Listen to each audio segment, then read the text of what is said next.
Bueno, pues muy buenas tardes a todos. Bienvenidos a esta nueva sesión de este Campus FAES 2018. Me llamo David Sanz y voy a ser el moderador de esta mesa redonda que tiene como título Europa como sociedad multiétnica.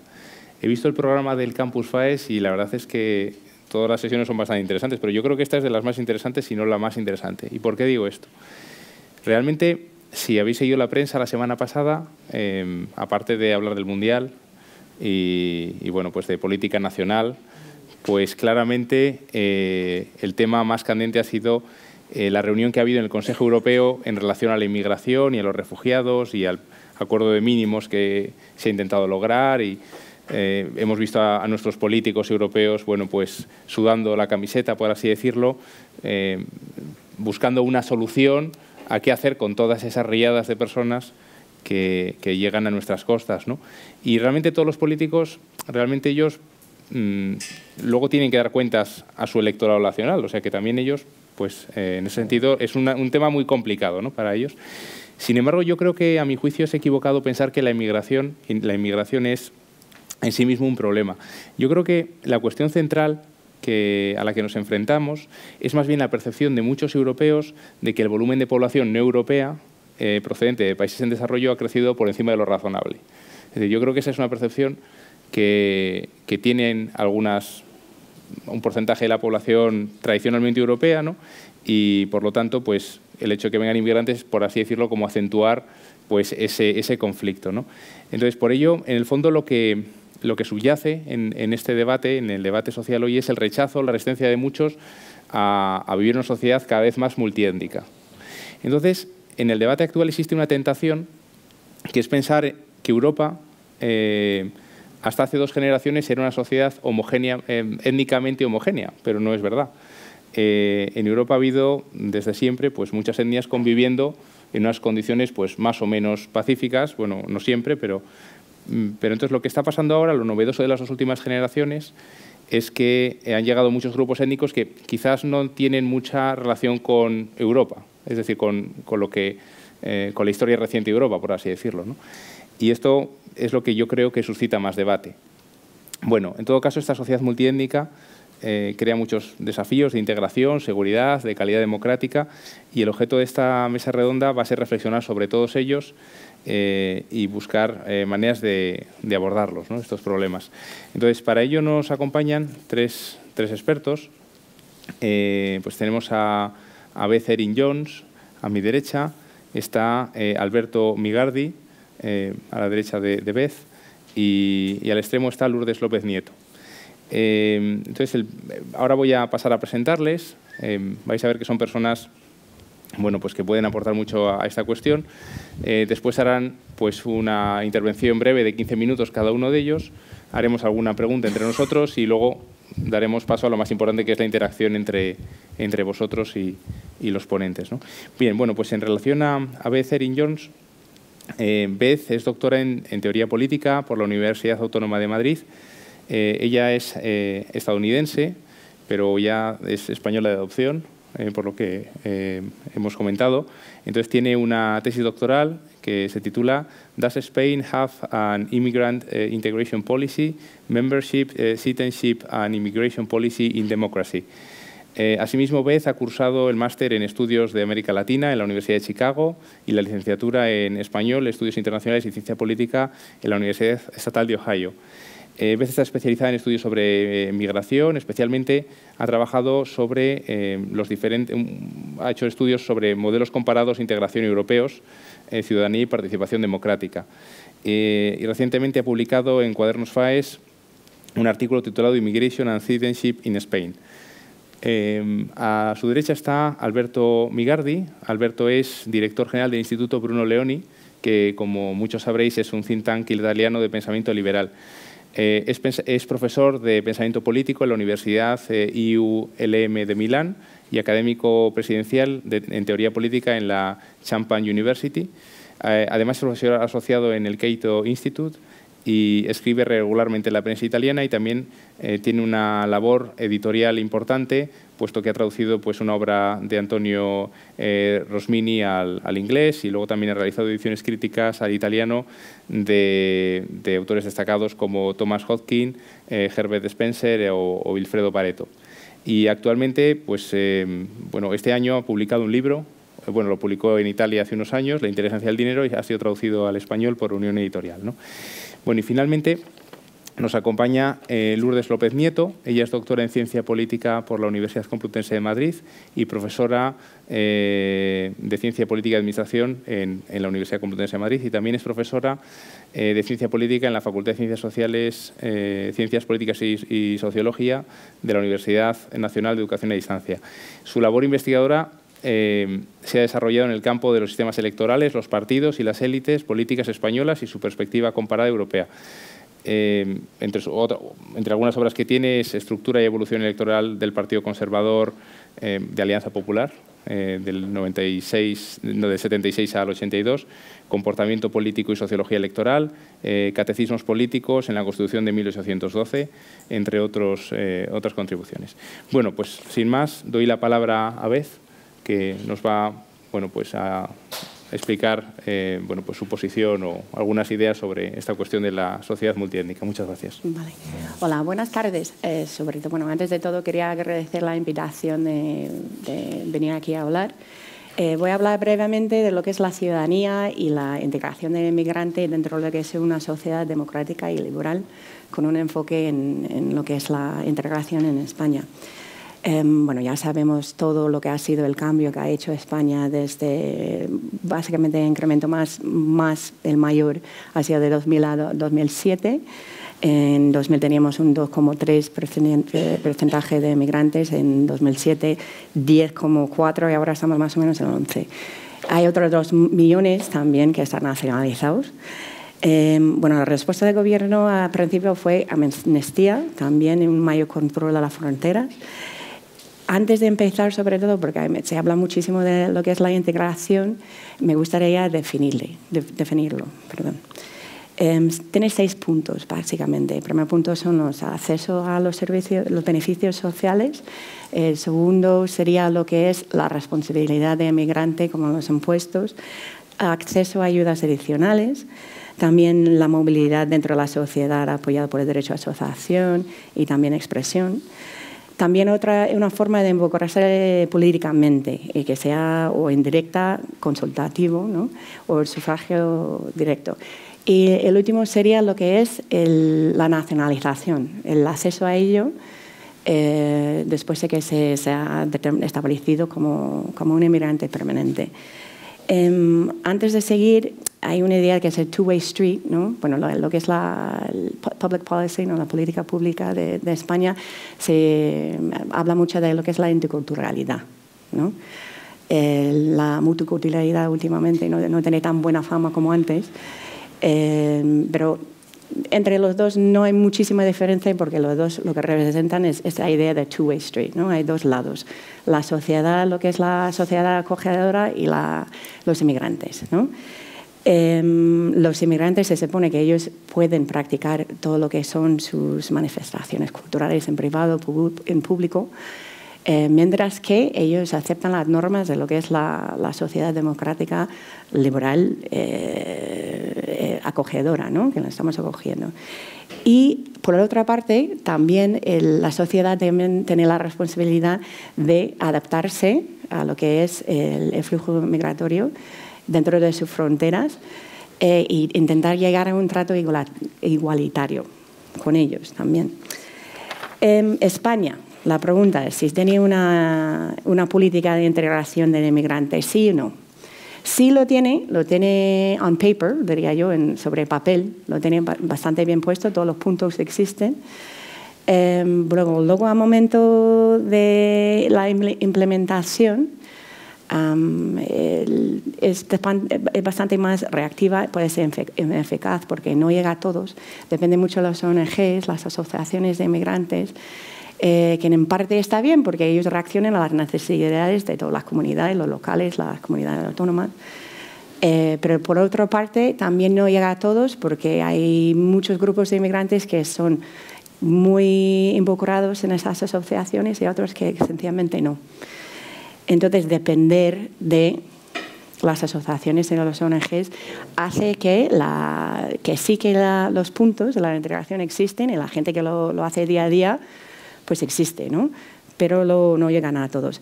También diría que no, porque lo que son los planes de integración y ciudadanía, que hay dos, bueno, en los dos refieren a los inmigrantes como inmigrantes ciudadanos. Y eso lo que crea es una confusión en lo que es la ciudadanía y lo que no es la ciudadanía. Y realmente, bueno, vamos a hablar de unas teorías políticas pertinentes, que hay muchas, pero yo quería centrarse en lo que es la igualdad y justicia, la ciudadanía y la afiliación. Siempre digo membership porque me cuesta traducirlo bien. Es permanencia, afiliación. Sí, pero no llega exactamente a ser lo mismo. Pero bueno, y los derechos. Primero quería citar a Joseph H. Cairns, que es un académico canadiense que lleva muchísimos años trabajando en la inmigración y lo que es la integración y la ciudadanía. Bueno, habla de la justicia mínima, ¿no? Que yo diría es una justicia mínima para los inmigrantes y para todos. Y dice que establishes constraints that mark out the range of morally acceptable policies. Entonces, establece un rango de políticas públicas que podemos tener moralmente hacia los inmigrantes y todos, realmente. Eso se aplica a todo el mundo, que hay que tener una justicia mínima. También voy a pasar ahora a lo que es la ciudadanía, y antes de pasar a la ciudadanía es importante que realmente lo que nosotros damos a los inmigrantes ahora es una especie de protección que es muy parecido a lo que damos a los niños, porque realmente ellos no tienen la voz que deberían tener, porque depende de dónde vienes y cómo son las regulaciones, depende del país también. Para que tú llegues a ser un miembro de la sociedad no es lo mismo para todos. La ciudadanía, voy a también referirme al inglés famoso T.H. Marshall, que siempre aparece. ¿Cómo surgió la ciudadanía? Tenemos que definir cómo llegamos a tener lo que es la ciudadanía. Se separa en 3 siglos. El siglo XVIII, que en el siglo XVIII los derechos civiles de persona, expresión, opinión, pensamiento, religión y sobre todo el trabajo, de buscar, de salir, no estar atado a la tierra, como que eran antiguamente en el sistema agrario, y salir a buscar un trabajo y una vida mejor, ¿no? Y luego el siguiente, en el siglo XVIII, es importante el orden aquí también, porque luego llegarán lo que son los derechos políticos después. Y después de los derechos políticos, en el siglo XX, también surgirán lo que son los derechos sociales. Y muchas veces cuando hablamos de la inmigración y los inmigrantes nos centramos muchísimo en lo que es los derechos sociales de bienestar, porque queremos que lleguen a tener la misma igualdad que los ciudadanos. Pero tenemos que siempre fijar en la idea de la ciudadanía surgió curiosamente de la misma manera que el inmigrante sale a buscar trabajo, ¿no? Sale a buscar un futuro mejor, ¿no? Y luego, lo que es Membership and Rights, quería referir a Rainer Barbock, que es un académico que está en Austria, y él trabaja mucho en lo que es la ciudadanía, la democracia, también las migraciones, y habla de la ciudadanía como a kind of membership as a bundle of rights. Y luego, en otro libro que acaba de salir, A Status of Membership in a Self-Governing Polity, que yo creo que realmente lo que hay que combinar, ¿no? Esas dos cosas. Es un estatus de responsabilidades y también derechos, pero también tenemos que realmente plantear la idea, plantear lo que es la democracia. ¿Por qué lo tenemos? ¿Por qué tenemos la ciudadanía? Ahora hemos visto ahora cómo ha surgido la ciudadanía, pero ¿qué significa? Democracy is a system of political rule that provides legitimacy for collectively binding decisions and coercive government under conditions of deep and persistent diversity. Siempre tenemos que fijarnos en la idea de la diversidad. La diversidad, aquí está hablando de diversidad principalmente ideológica, pero la democracia en sí es un sistema de reino político o gobernación que nos da la legitimidad para decisiones colectivas, ¿no? En un gobierno coercivo bajo de condiciones de diversidad persistente y muy profundo. Y luego se puede llevar también, en el mismo modelo, lleva a la idea de las culturas, las religiones y todo. Otra definición que da también es que realmente lo que es la ciudadanía nos da una forma de igualdad al momento dentro de lo que es la esfera política pública, que bloquea la traducción de las inequalidades sociales a políticos. Que eso quiere decir que en el momento de tener nuestras igualdades, lo tenemos políticamente, socialmente, económicamente, siempre vamos a tener las desigualdades. Pero realmente, en el momento de tener las igualdades políticas, que también nos recordamos de qué surgió primero, no los sociales, pero los políticos, es importantísimo porque realmente no hay ningún tipo de agencia global que sea eficaz, porque hay, pero que sea eficaz para poder proteger los derechos, ¿no? Básicamente eso se cae siempre en lo que es la ciudadanía. España también se puede calificar, bueno, los modelos de calificar a lo que son el tipo de integración de los inmigrantes sirven en parte para ordenarnos un poquito de cómo es la trayectoria de cada país, que también tiene mucho que ver con lo que es su pasado histórico. Muchas veces realmente cómo un país trata a los inmigrantes tiene mucho más que ver de cómo tratar a minorías dentro de sus fronteras antes de que llegaran los inmigrantes. Pero bueno, hay un autor que yo creo que en 1999, en Limits of Citizenship, no sé si voy a pronunciar su nombre, Yasmin Nuwol Sosal, que hizo modelos de integración de inmigrantes y había varios, liberal, cooperativo, estadistas, que es Francia, fragmentado, que son países que realmente la legión y los clanes dominan, cooperativo, Suecia, los Países Bajos. España se clasifica en lo que es liberal, porque tiene una autoridad central débil, lo que hablaba un poquito también antes de las asociaciones, las ONGs, que realmente implementan la política de integración, donde las autoridades locales realmente juegan un papel más importante, que también repito que puede ser algo muy bueno, especialmente en España, como han pasado una situación de no tener casi a nadie aquí a tener muchísimos. Entonces ser reactivo en ese momento es bastante bueno, porque ellos tienen que saber lo que se necesita. Entonces realmente no es top-down, como sería, como por ejemplo Francia, ¿no? Y el mercado laboral es en ese momento principal de la incorporación en este tema también. A ver, España es liberal, se clasifica como tal, pero repito también que si ese reto que suponemos que el reto es que sean miembros, ¿no? Que el membership sea total, que nos vamos a entregarles de todo dentro de la sociedad. Entonces, tenemos que plantear cómo llegamos a eso. No los llamamos ciudadanos, por favor, en cuando no son ciudadanos. También hay una diferencia bastante grande en cómo se trata a distintos inmigrantes de distintos sitios. Son 10 años para llegar a pedir la nacionalidad en España, que son muchos años, hay muy poco. Normalmente suele ser en la mayoría de los países europeos son 5 años, no son 10. Son 2 años de los que son de Filipinas, Andorra, países iberoamericanos y tal, Portugal, sefardíes. Y son los únicos que también dejan tener lo que es la nacionalidad dual, ¿no? Se dice dual también en español. Doble, eso no me sonaba bien. Lo que es nacionalidad doble, ¿no? Entonces, sencillamente planteo, si nosotros, dentro de lo que son nuestros ideales democráticas, liberales, si nosotros podemos, dentro de lo que eso, llegar a plantear si nuestro reto realmente es la integración o no, si vamos a hacerlo. La política no es deficiente para nada, pero sí que no está muy bien definida y aplicada del mismo modo a las mismas personas en los mismos lugares.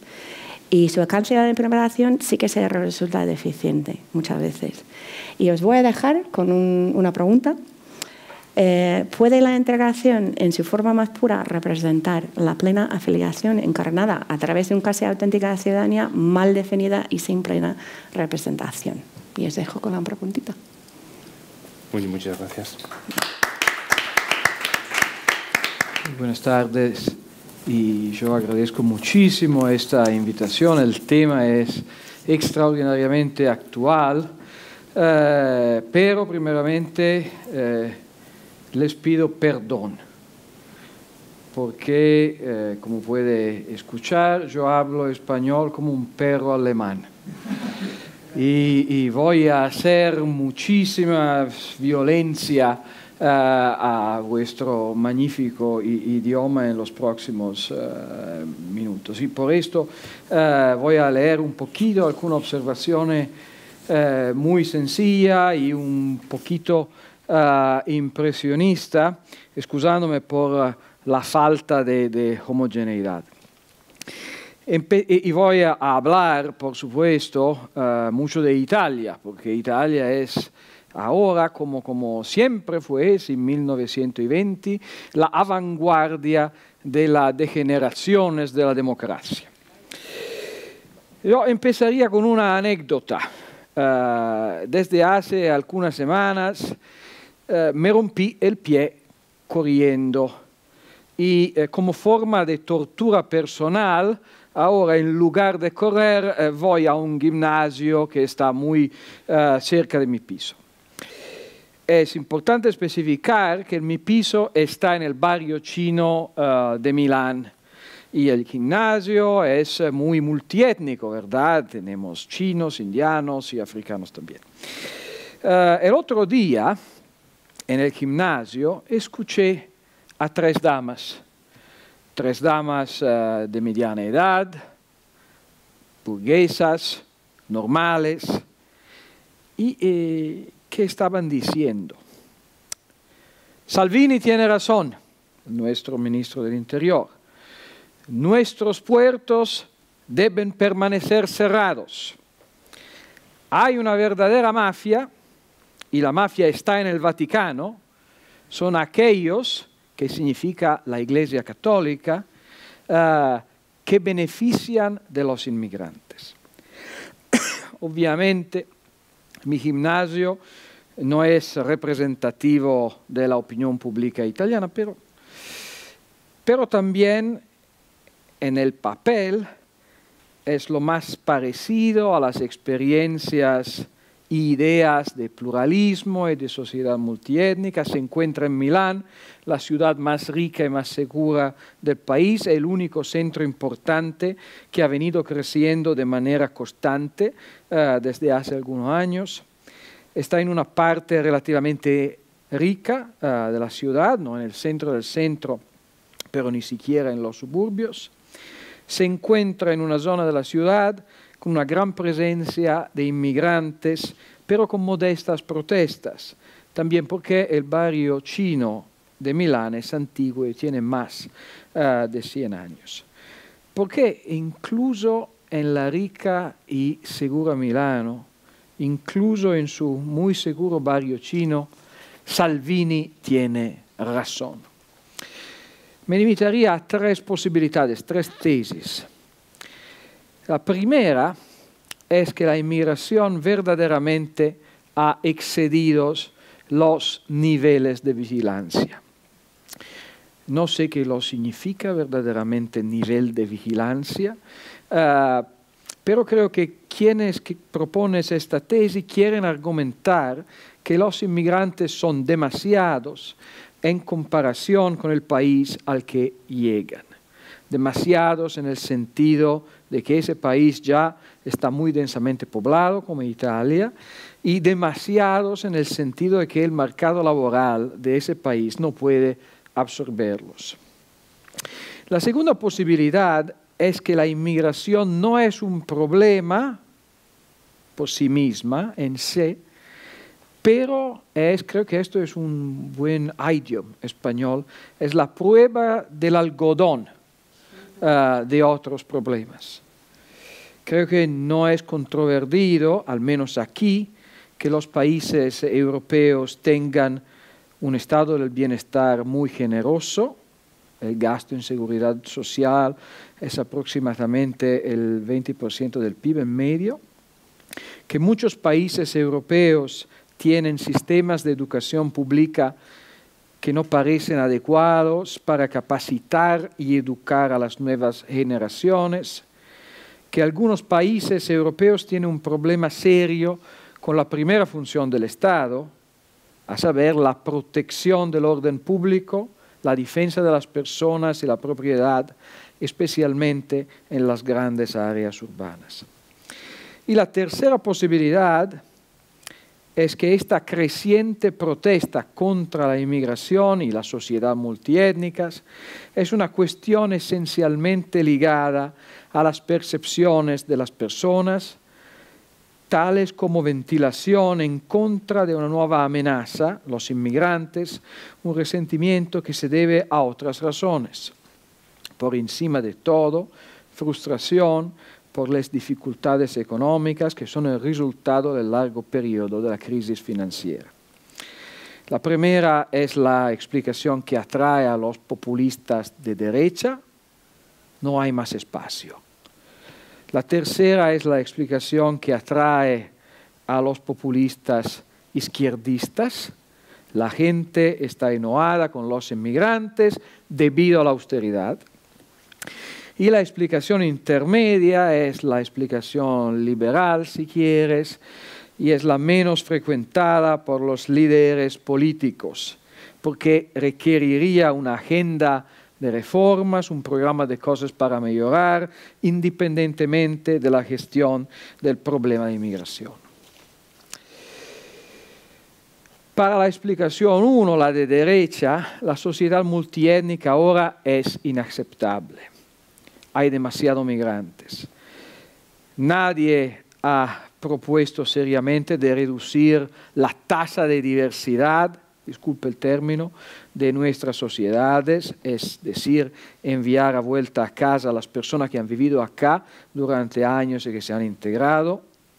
Primeramente, yo creo porque este pequeño racismo, podemos llamarlo así, es una mercancía que no se vende a granel. Las 3 mujeres en mi gimnasio, por supuesto, tienen una señora de limpieza filipina, conocen un camarero egipcio que trabaja en una pizzería cerca de su casa y han una amiga china que la trata bien cuando van de compras. Por la segunda explicación, la intermedia, la sociedad multiétnica no es un problema. El problema es lo que revela la prueba del algodón, la incapacidad de garantizar la ley y el orden es tan problemática para la anciana italiana como para la joven pareja pakistaní que viven codo a codo en viviendas públicas. El hecho de que la escuela no sea un entorno protegido, sino que a menudo ofrece oportunidades para acercarse a la delincuencia, es un problema para las familias italianas, españolas, inmigrantes también. Para la tercera explicación, el problema es, como siempre, que no tiene bastante Estado. Pero esta es la explicación universal que algunas personas tienen por todo. Yo creo que en todas estas tesis hay elementos de verdad. La posición aparentemente más terrible, la posición de derecha dura, es exitosa entre las personas de bajos ingresos que luchan para mejorar su condición de vida. Recuerde que en Italia el PIB per cápita aún no ha vuelto a los niveles del 2007. Y esto a pesar del hecho que haya habido muy poca austeridad y el gasto público está firmemente en niveles encima del 50% del PIB. Para estas personas, los inmigrantes son un problema porque son una forma de competencia directa para el trabajo no calificado. En un texto de los años 30, The Economic Basis of Class Conflict, Lionel Robbins, un economista inglés, instó a mirar la dimensión horizontal y no solo la dimensión vertical del conflicto de clase. Es importante considerar los intereses de los grupos homogéneos en sus relaciones de mercado con determinados bienes o servicios como compradores o vendedores. Existen grupos particulares para los cuales, como vendedores de trabajo, los inmigrantes representan una amenaza directa. La posición intermedia, la posición liberal, tiene el mérito o el problema, políticamente hablando, de reorientar nuestra perspectiva. Pensar que la violación es un problema o que es una noticia, porque el violador es un extranjero, significa sucumbir a la hegemonía cultural de los populistas. El problema de la violación y el robo es que no debería suceder y nosotros pagamos muchos impuestos para hacerlo. Y también la posición izquierdista tiene un mérito interesante, que es subraya el hecho que las percepciones en política son todo.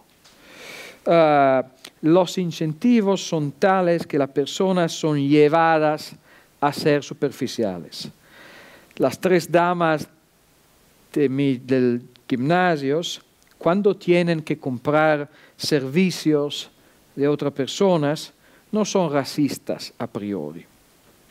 Podrían serlo, pero la elección de ser racista va a costar algo.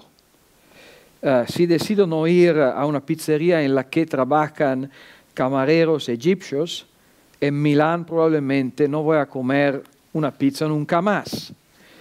Y el problema es que nosotros tenemos una arena de debate público en la que deploraciones muy tranchantes y con poco contenido de racionalidad son muy frecuentes porque no cuestan nada a las que la hacen. Voy a terminar con muy simplemente. Yo no he hablado del tema más importante y más interesante, creo, que está ligado a la inmigración y a la sociedad multiétnica, que son los problemas culturales.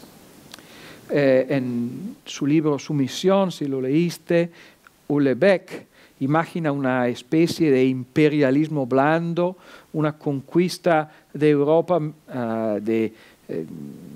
una conquista de Europa a granel, por verdad, de Francia en este caso, paso a paso hasta su islamización. Y yo creo que las cuestiones culturales sobre la inmigración son muy importantes. Pero lo que me parece increíble es que en el debate italiano ahora no tiene algún problema de carácter cultural. No es el argumento, no es el tema. Fue el tema en 2001 y 2002, después de 9/11, tenía una atención muy grande a cómo integrar, fue el tema para los derechos de las mujeres en estos años, pero ahora tiene una alergia al diferente que no tiene más junto con el tema de la religión. Yo creo que en este sentido son muy importantes dos temas.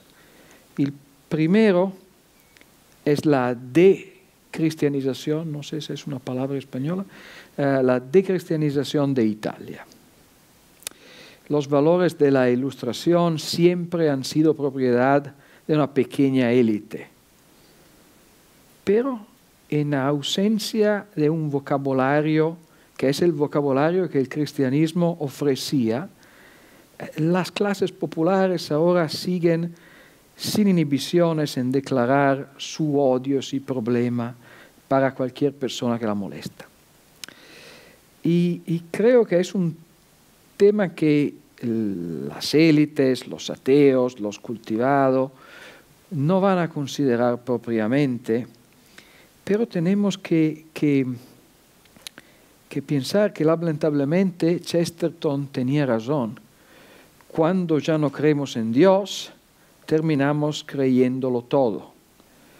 Los ricos, los educados, los cultivados, los ateos, en la agricultura orgánica.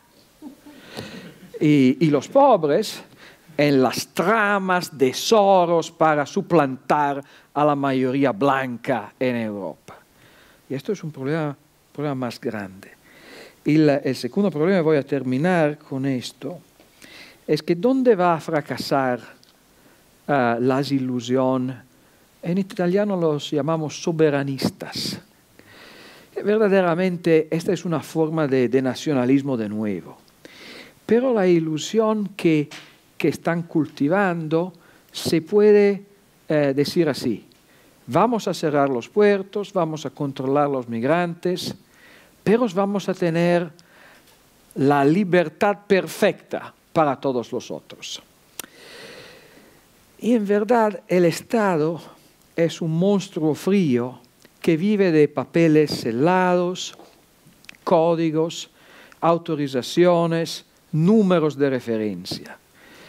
Ni siquiera puede distinguir una cara blanca de una que blanca no lo es, en ausencia de un aparato dirigido capaz de producir y leer documentos. Para separar a los judíos de todos los demás y también para separar a los jóvenes de la edad de combate de los demás, los nazis tuvieron que inventar el DNI. Esto es el problema más grande, que no es posible tener la libertad perfecta para los ciudadanos y el control total para los inmigrantes. Puede tener el control total para todos, por supuesto. Pero creo que estos malabarismos de los populistas puede estar terrible, pero también sería muy interesante ver cómo va a desarrollarse en los próximos meses. Muchas gracias y perdone para esta caricatura de español. Muy bien. A ver, en primer lugar quiero dar las gracias a la Fundación FAES por volverme a invitar y seguir confiando en mí. Al principio, cuando recibí la invitación, me dio un poco de susto por el carácter polisémico del concepto de multiétnico, ¿no? Sabemos que etnia viene del griego, pueblo, comunidad definida por afinidades, y eso es proximidades, analogías. Pero a eso se suma que estamos en este momento en la sociedad actual, prescinde con frecuencia del valor etimológico de las palabras para sustituirlo por el concepto o por el buenismo imperante o por lo políticamente correcto o por las posverdades. Por lo tanto, todavía me resultaba más complicado esta cuestión. Antes, por lo tanto,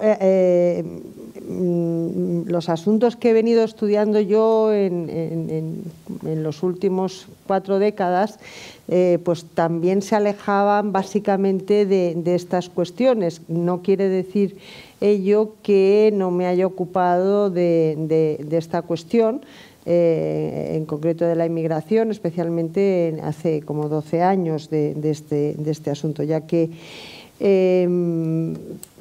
sin embargo, pensando bien en el tema que nos ocupa, lo cierto es que, es decir, yo hubiera estado, digamos, más cómoda ayer en la mesa de por la tarde sobre democracia, ¿no?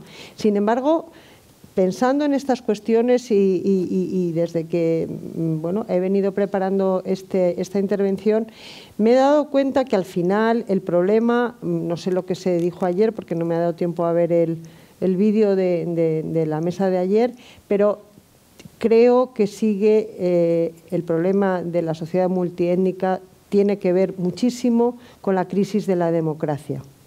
Yo no le pongo apellidos porque creo que, bueno, es la democracia liberal, pero es la democracia como tal. ¿Tiene más problemas ahora la democracia que la que tuvo después de la Segunda Guerra Mundial? Pues creo que es una pregunta que deberíamos pensar en ello. Yo creo que, a diferencia de entonces, una de las grandes diferencias estriban en que entonces, desde el punto de vista político, la sociedad y de las sociedades funcionaban muy bien anclajes anclajes familiares, anclajes ideológicos, anclajes partidistas, pese a toda la crisis digamos, del periodo de entreguerras, pero sí que de antaño las sociedades europeas estaban ancladas, tenían esos anclajes. Entonces, todos sabemos que era muy fácil identificar y averiguar cuál era el comportamiento electoral, porque el voto se transmitía en Italia geográficamente, el voto blanco, el voto rojo, de familias de distintas generaciones, y era muy fácil. Esto no ocurre ahora, ¿no? Esto no ocurre ahora. Otra diferencia, y ahora explicaré, en este momento sabemos que desde el punto de vista político-electoral hay una gran volatilidad. Quiere decir que de una elección a otra los ciudadanos cambian de opinión, cambian de partido, apoyan a partidos distintos. Hay una falta de identificación partidista muy fundamental, muy grande, y no se afilia la gente a los ciudadanos. Hay un colega belga, Andeberg, que además de esto decía que las sociedades en este momento predomina un comportamiento muy individualista, y que entonces el amor se practica fuera del matrimonio, la religión fuera de las iglesias, la gimnasia fuera de los gimnasios, o sea, el deporte fuera de los gimnasios. Tú corrías, esto es. Entonces, en ese sentido, ahí es el espejo. En el ámbito social y en el ámbito político es lo mismo, y la diferencia enorme con la que ocurriera en el periodo, o sea, bueno, en la primera mitad del siglo XX, pero lo cual, digo, facilitó el poderse recuperar de los totalitarismos. De los totalitarismos que hubo en ese periodo, tanto del comunismo como de los fascismos y del nazismo. Pero precisamente otra de las cosas que a mí me preocupan en este momento es que uno de los grandes retos que tiene el mantener y el defender la democracia es que apenas se cuestiona, o no se cuestiona tanto, los sistemas totalitarios. Bueno, como tienen economías de mercado y hay bastante gente que vive bien en China, en Turquía, en Rusia, en los Emiratos Árabes, no digamos esto, pues parece que, bueno, pues eso está bien. Eso está bien. Entonces, no hay ese incentivo por defender la democracia como ocurriera en ese periodo de la Segunda Guerra Mundial, cuando bueno, se fortalecieron tanto las democracias como se creó la Unión Europea por los fundadores. Por lo tanto, yo creo que estamos en un momento complicado. Desde el punto de vista politológico, además, los politólogos que al amparo de la UNESCO, que crea e impulsa la IPSA y la ISA, es decir, las asociaciones internacionales de economía, de sociología y de ciencia política, los politólogos de entonces, pues personas muy sabias que supieron analizar todas estas cuestiones y dieron análisis y han producido multitud de textos que nos han servido, la poliarquía de Robert Dahl y otros muchos textos. En este momento no hay alternativas. Ayer mismo un ahijado político me decía: ¿me puedes dar un texto que actualice el texto de la poliarquía de Dahl? Digo, pues es que no hay, o sea, se están muriendo esa generación, Sartori, Dahl, Linz, toda esta gente, y no se está actualizando cuáles son. Está saliendo politólogos populistas, que todos conocemos en España, y otros, pues nos acomodamos. Debo incluirme, aunque estar aquí en este momento a mí ya me marca, como me marcó desde que hace 12 años o algo así empecé a colaborar con esta fundación. Vuelvo a lo del inicio. Cuando empecé a preparar esto, de repente empecé a pensar en textos, por ejemplo, un artículo de la doctora Cartavia, que en este momento forma parte de la Corte Suprema italiana, del Tribunal Supremo, Corte Supremo, que hablaba de la multiplicación de los derechos. Creo que es un texto fundamental para poder entender esto, ¿no? También, por supuesto, los textos de Sartori sobre las sociedades multiétnicas, los dos opúsculos que están traducidos. Empecé a mirar en eurobarómetros, pero de repente empecé a revisar cosas que yo había escuchado en esta fundación. Y le remito, y creo que es honrado decirlo, que, por ejemplo, en el número 10 de la revista de cuadernos, como están todos online, lo pueden. Hay un artículo excelente del profesor Rojas, Mauricio Rojas, que es un exiliado chileno que fue a Suecia, es un profesor y luego fue también político del Partido Liberal. Y él nos explicó en el número 10, aparte, bueno, primero en seminarios, ya saben que en esta fundación el sistema que había habitual era, bueno, pues hacer seminarios, discutir y luego pues, de estos seminarios salían algunas publicaciones, algunos artículos. Ese texto explica cómo sí es posible la integración y cómo en un determinado momento en Suecia, después de facilitar las políticas de integración desde después de la Segunda Guerra Mundial, entra el multiculturalismo, se olvidan de exigir la identificación y el reconocimiento de los valores de Suecia, de la lengua y demás.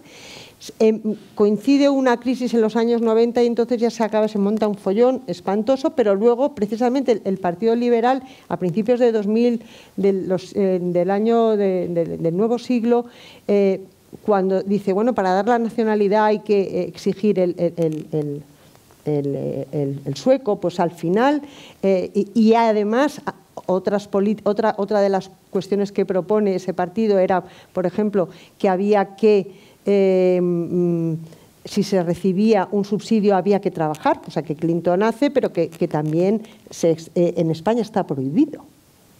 Es decir, se ha intentado en algunas comunidades y demás, y hay tribunales, hay sentencias que dicen que no, los sindicatos han recurrido. Si se recibe un subsidio no se puede trabajar. Bueno, a mí me parece que es humillar a las personas y en ese sentido creo que es una barbaridad. Como decía, el profesor Rojas en el número 10 del año 2006 ya hay un artículo excelente sobre esta cuestión explicando el caso sueco.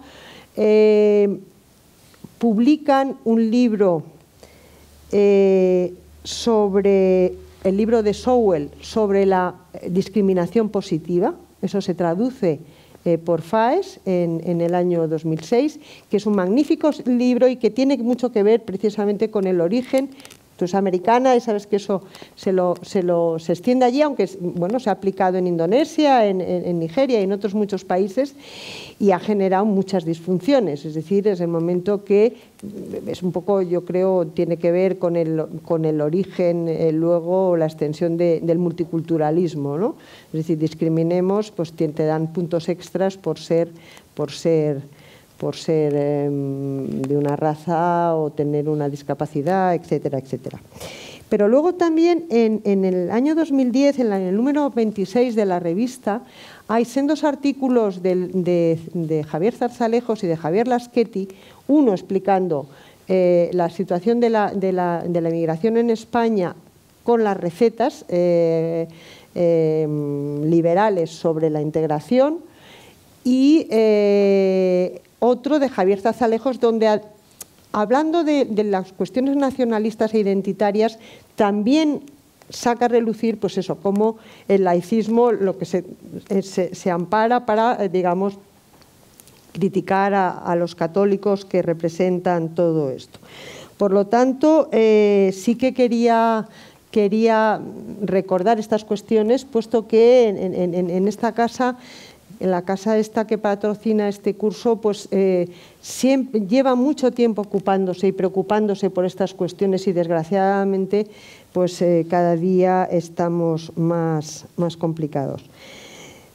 También he leído algún texto del profesor Ratzinger sobre el origen de Europa, un discurso que pronunció en 2005-2006 en el Senado italiano sobre los orígenes y las necesidades de fundamentar, digamos, es del año 2006, digamos, los fundamentos de los valores y los principios de Europa.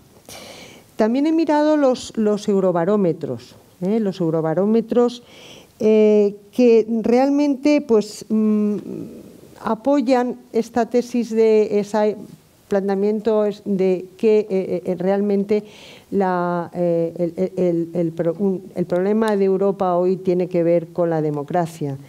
En 2008 los valores que mayoritarios en la Unión Europea eran la paz, los derechos humanos y el respeto a la vida, apoyado por el 44% de los ciudadanos, pero la democracia solo era apoyada por el 24%, 44 a 24, la paz 44, la democracia 24, el Estado de Derecho y las libertades individuales 21.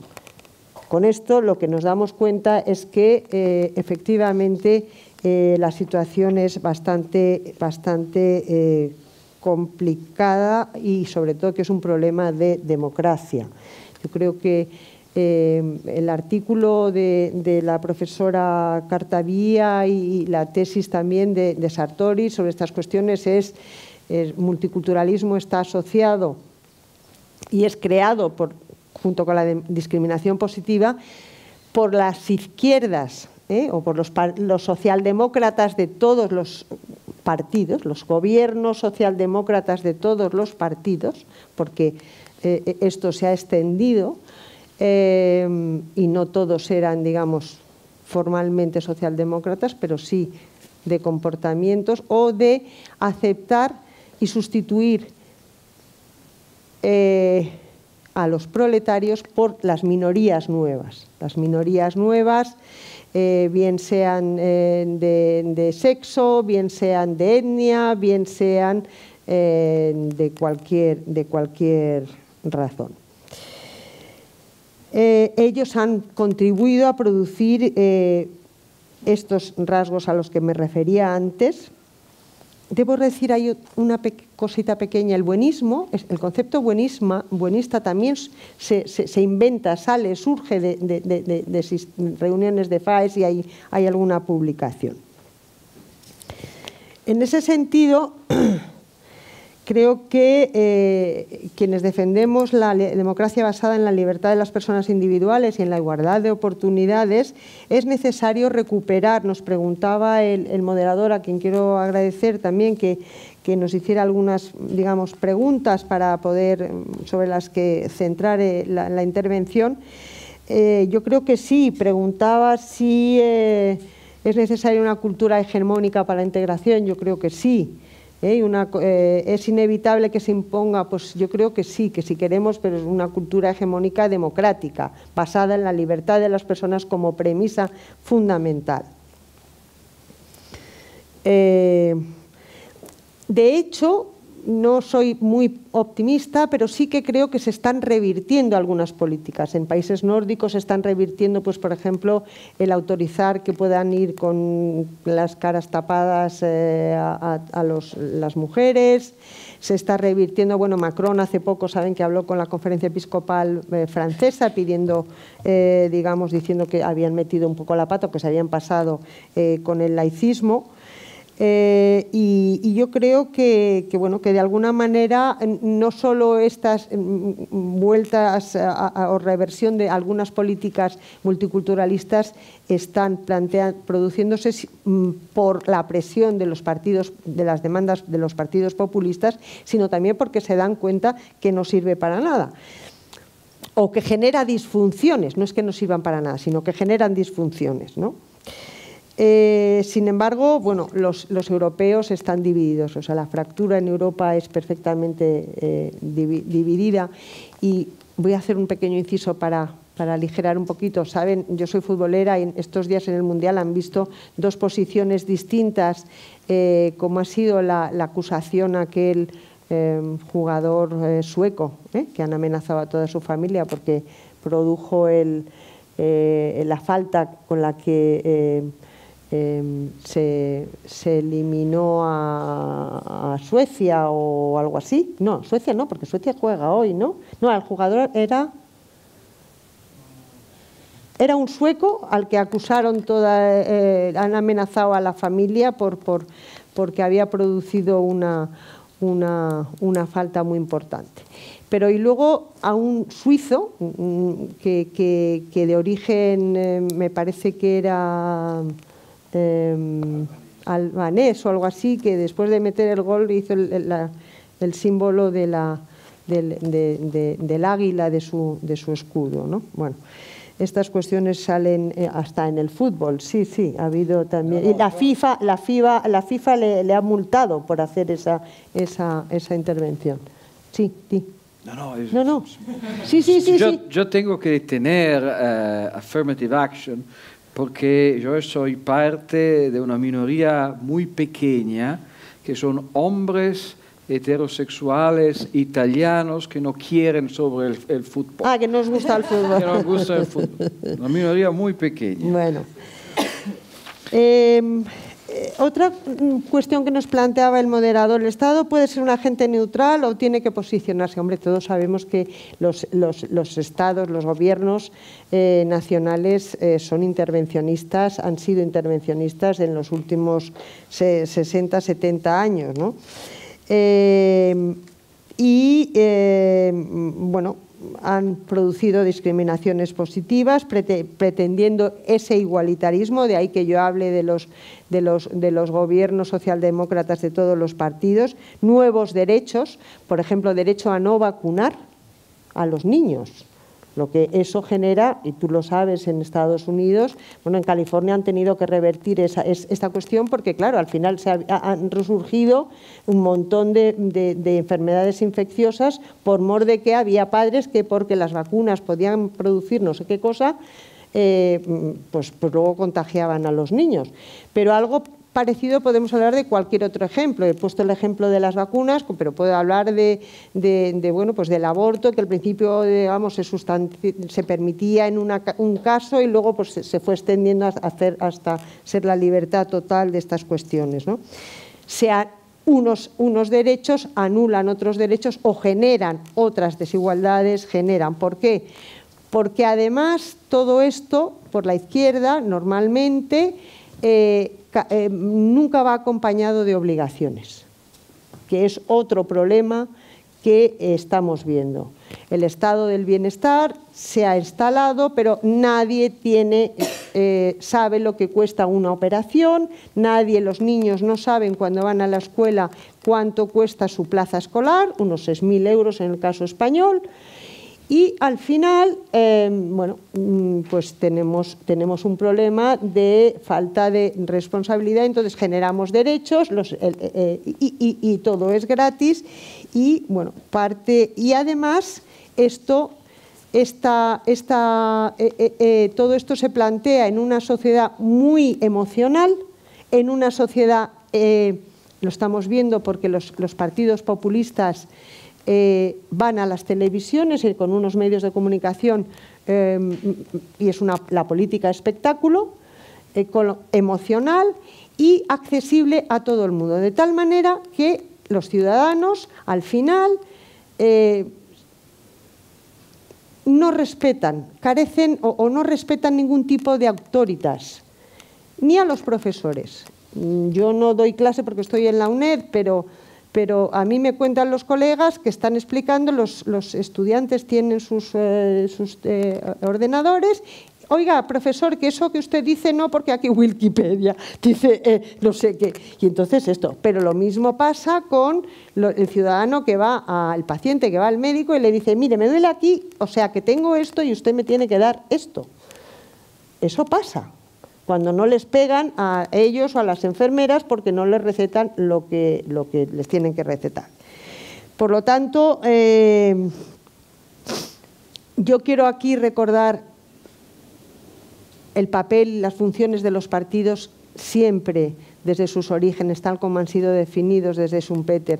Vamos a ver, los partidos tienen que ser receptivos, son actores intermediarios entre la sociedad y el Estado. Tienen que ser receptivos de los ciudadanos, tienen que saber lo que dicen los ciudadanos, pero tienen que ser responsables de las decisiones. Los partidos de gobierno, naturalmente, los partidos populistas que no aspiran a gobernar, y vosotros tenéis un problema con partidos populistas que están gobernando, tienen que ser responsables para decir, esto no se puede, a largo plazo esto no lo podemos pagar, esto no podemos hacer nada. Y tienen además que rendir cuentas, o sea, no callarse, no silenciar ese no hacer o ese dejar hacer. Eso va asociado obviamente a liderazgos que en los últimos, en el nuevo siglo y en las últimas décadas del siglo pasado, pero especialmente en el nuevo siglo, ha desaparecido, en Europa al menos. Y bueno, en Estados Unidos, porque no vamos a decir otra cosa, también. Entonces son sustituidos por otro tipo de liderazgos no anclados en partidos, responsables. Leí hace poco que el Partido Popular Europeo se había reunido hace poco, y que aplaudían al presidente croata, que decía, no, si yo lo que he hecho ha sido decir, esto lo podemos hacer, no tenemos dinero para hacer esto, y con eso yo he ganado las elecciones. Es decir, yo creo que ese problema es fundamental para parar, decir, yo creo que una sociedad que no integre a los inmigrantes, que yo creo que se les necesita, genera muchos problemas. Yo creo que la historia, que antes decía Piqué, ha permitido... la historia siempre vuelve, y yo creo que la historia demuestra que se ha podido integrar en las sociedades europeas, donde han venido mucho tiempo, desde hace muchas oleadas, personas de fuera, pero también en Estados Unidos, que yo creo que es un caso clarísimo de integración, siempre y cuando se establezca y se respete y se busque esencialmente y se trate a estas personas como personas individuales, con personas con sus derechos y con sus como personas, no como un colectivo. Pues ya me callo. Tengo algunas otras cuestiones que nos habías preguntado. La sociedad multiétnica y lo políticamente correcto ha creado una dictadura de lo político. Claro que la ha creado, claro que ha creado una sociedad así. Yo no sé casi nada de seguridad internacional. Y si es compatible con el estado del bienestar, pues sí, porque entre otras cosas, siempre y cuando, claro, se integre a esas personas a trabajar y a rendir en las sociedades. Pero bueno. Bien, bueno, pues muchísimas gracias. Pues Lourdes, muchísimas gracias. Bueno, muchísimas gracias a los tres. Yo había pensado, escuchándoos las intervenciones, Lourdes porque yo les pasé unas preguntas, pero que ahora voy a resaltar alguna, y Lourdes ha sido la que más directamente ha querido referirse a ellas, pero me gustaría, de todas las que había pensado, pues resaltar tres, y si queréis, pues apuntar alguna cuestión los tres, y luego pues quizás dar un paso pues a que vosotros también pues planteéis vuestras preguntas o vuestras respuestas también, ¿no?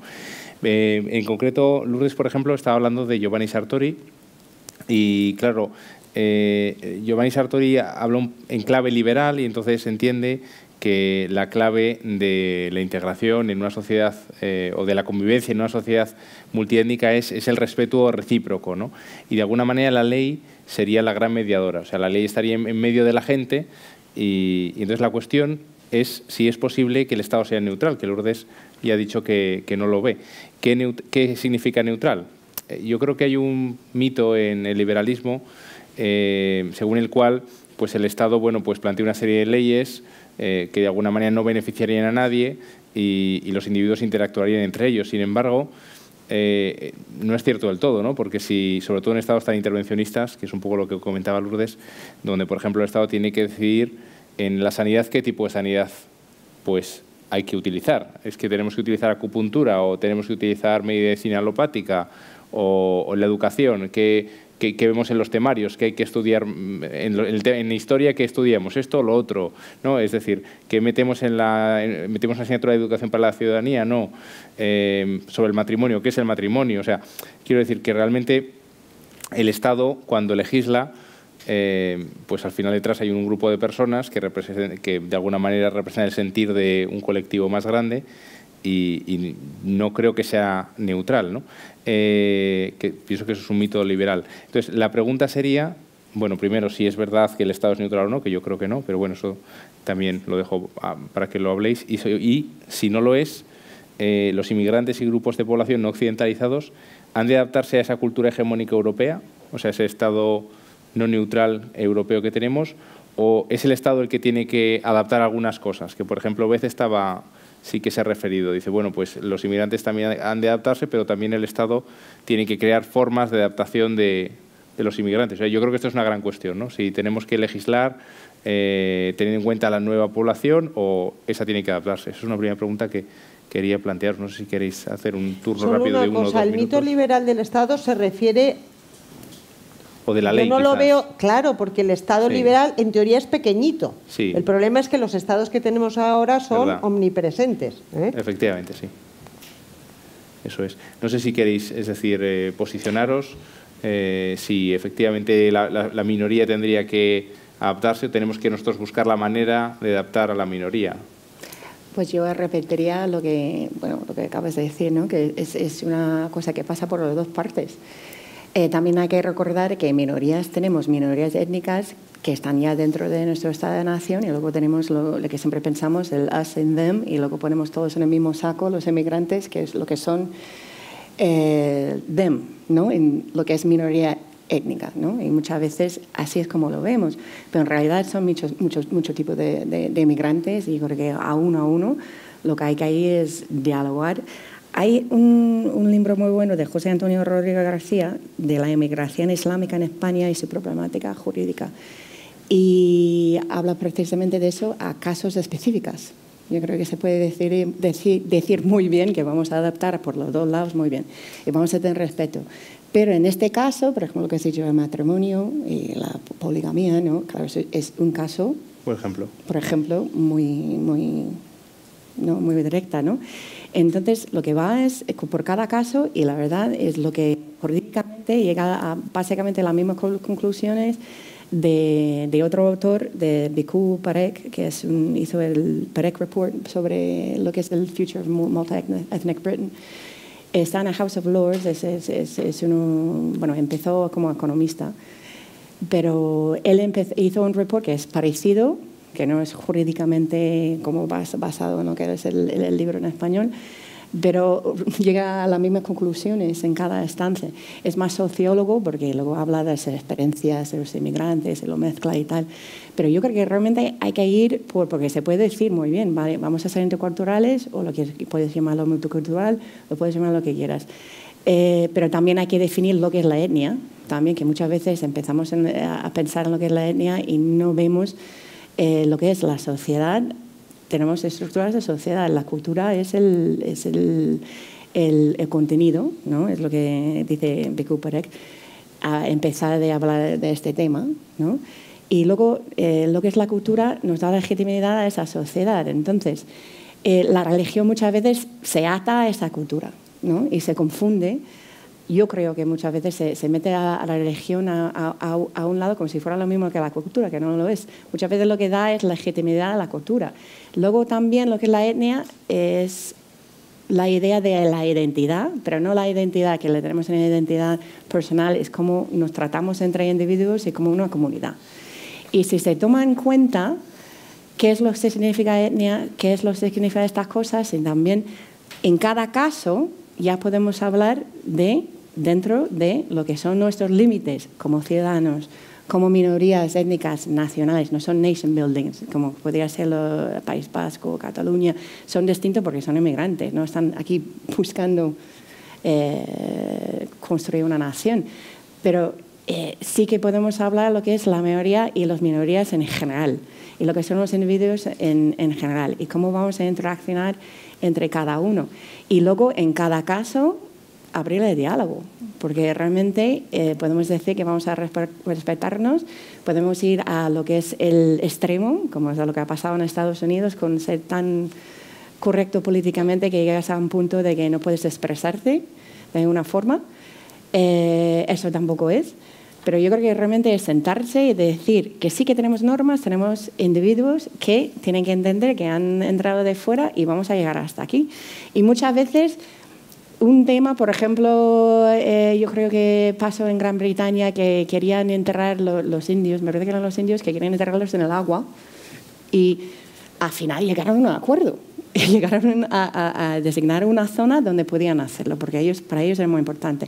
También los musulmanes tienen que estar mirando a Meca, no van dentro de lo que es un baúl.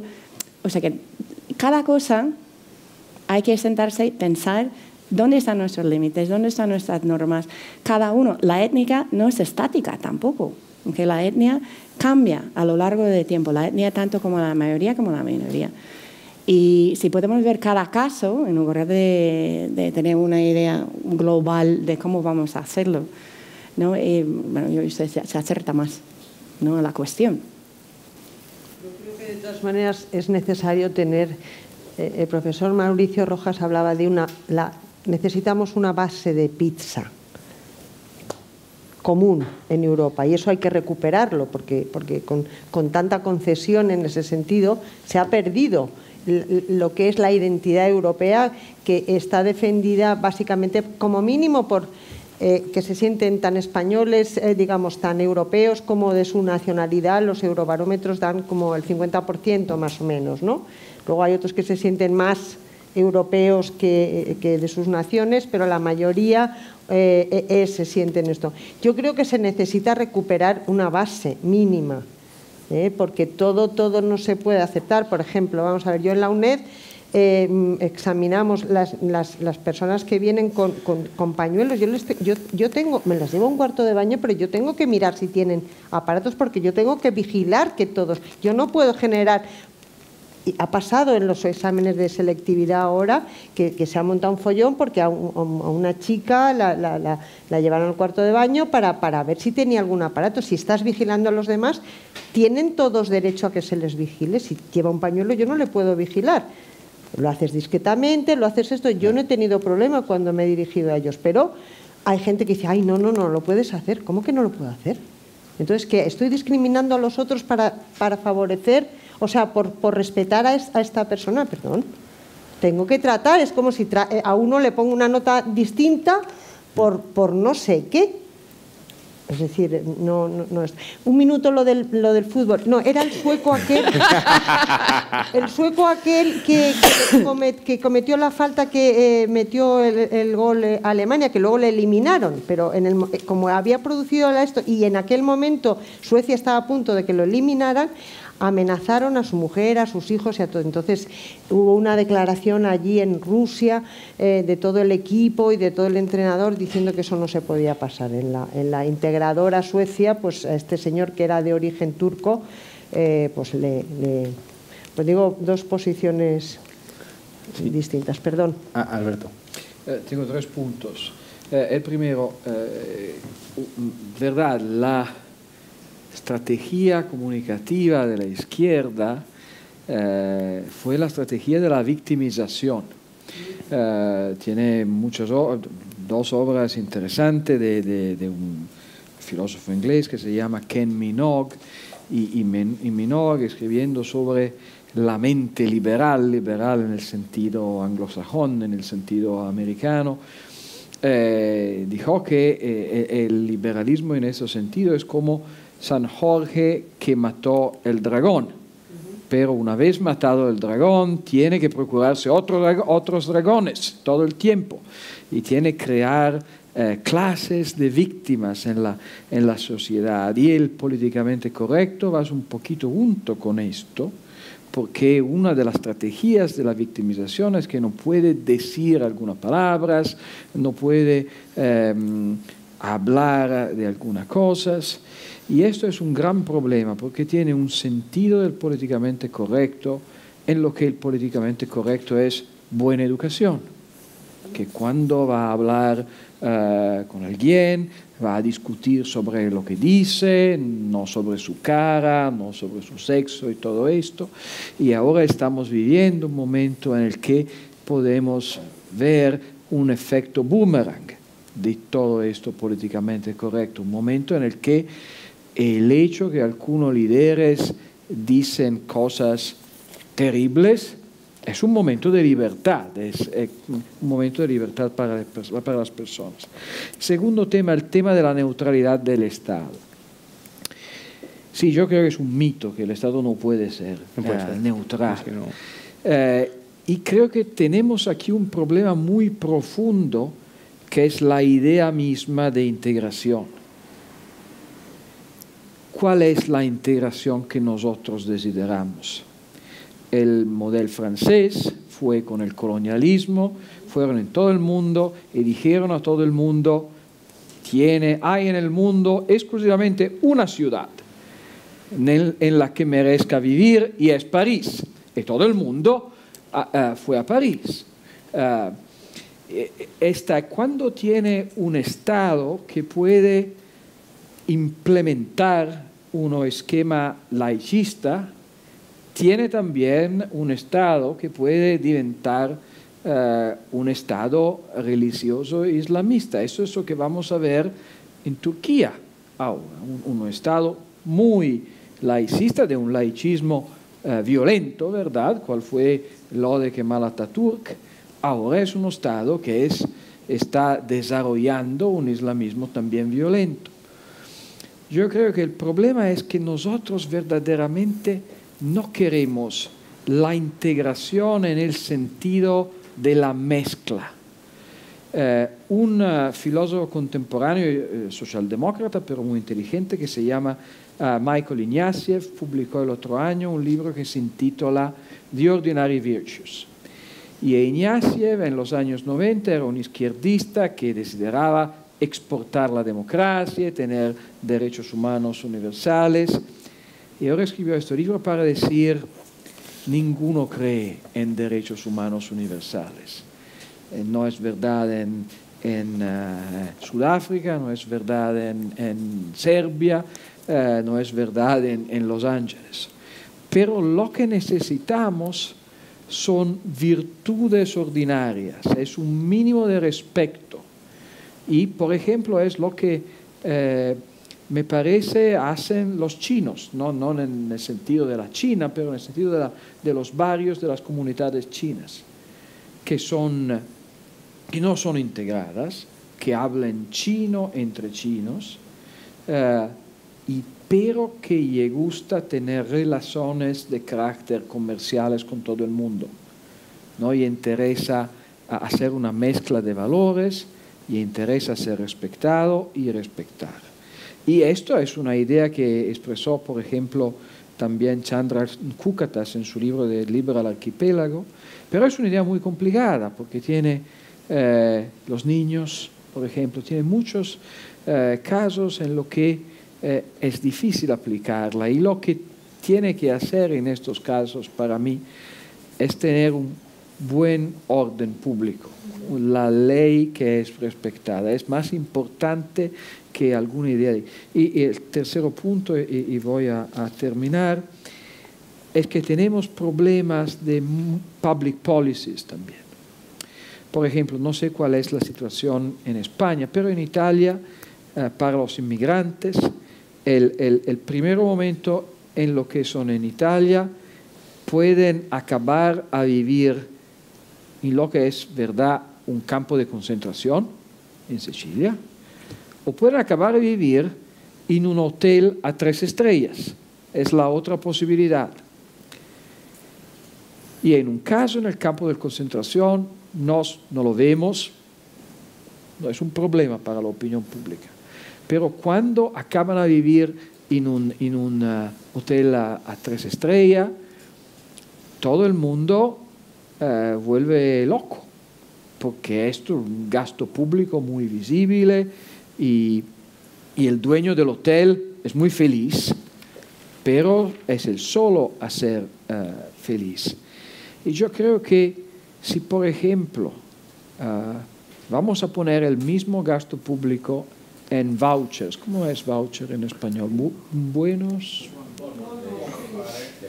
Bonos de comida y también bonos de alquiler, por ejemplo, en una sociedad local. Y vamos a poner a estas personas en la condición de desarrollar algunas relaciones. Y es el mismo problema con el mercado laboral. La hipocresía más grande de la izquierda es que la izquierda es muchas veces a favor de una inmigración más libre, pero a favor de un mercado laboral que no está liberalizado. No es posible tener las dos en el mismo tiempo, porque si tiene un mercado laboral con una job property de los locales, ¿cómo es posible para los inmigrantes integrarse sino como beneficiarios del estado de bienestar? Bien, bueno, muchas gracias a los tres por las aportaciones.